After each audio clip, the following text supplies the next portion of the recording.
Bonsoir, c'était une journée très particulière pour la Belgique et sur les routes de ce Tour de Normandie. Pour la première étape de 201 km entre Mondeville et Forges-les-Eaux, les Belges, vous allez le voir, ont fait honneur à leur pays. Résumé avec Florent Turpin et Guillaume Legouc.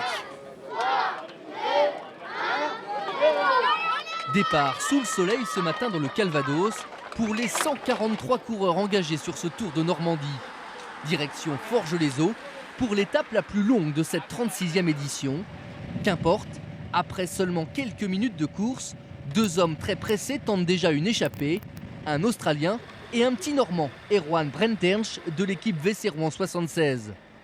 Vent de face, la tentative est audacieuse, elle va s'avérer fructueuse, car le duo compte jusqu'à 12 minutes d'avance sur un peloton qui ne bronche pas.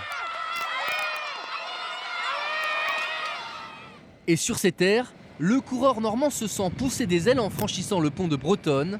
Il décide de tenter l'aventure en solitaire, à plus de 100 km de l'arrivée. Hélas, cette fois le pari est un peu trop osé. Erwan Brentrench va longtemps résister au peloton, avant de se faire reprendre juste avant le circuit final dans Forges-les-Eaux. Scénario prévisible, l'arrivée de cette première étape va donc se jouer au sprint. Un sprint remporté par le coureur flamand Timothy Dupont, comme un symbole en cette journée terrible pour la Belgique. C'était une journée très particulière, quoi. Ouais, c'est ça, mais en fait, Bruxelles, c'est loin d'ici, mais pas loin de mon maison. Mais en fait, c'est comme ça. On ne peut pas plus dire de ça. À l'issue de cette première étape, c'est l'Allemand Luca Lis, vainqueur du prologue hier à 40 ans, qui conserve le maillot jaune. Sur ce Tour de Normandie 2016, 3 équipes belges sont engagées forcément ce mardi.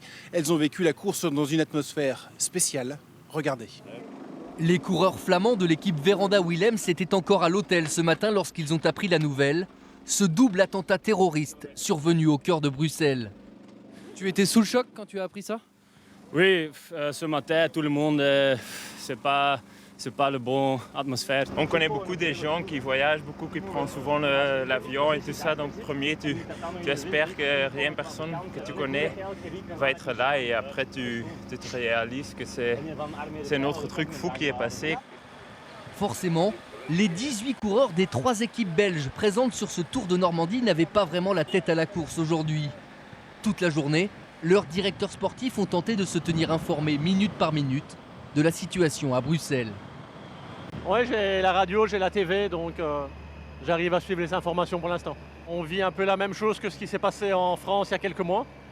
Je crois que ça peut se passer un peu partout actuellement en Europe. Et malheureusement aujourd'hui c'est sur la ville de Bruxelles avec l'aéroport et le métro. Loin de chez eux, les coureurs belges auront forcément une pensée pour Bruxelles cette semaine en sillonnant les routes de Normandie. C'est incroyable ce qui est arrivé à Bruxelles aujourd'hui, mais nous, on est ici pour faire une course de vélo. Alors on va essayer de ne pas trop penser à ce qui se passe en Belgique. Demain, direction l'Eure, deuxième étape inédite de 167 km entre Vernon et Elbeuf-sur-Seine, avec notamment une côte à 10%, de quoi laisser la place aux audacieux. Départ 12h30.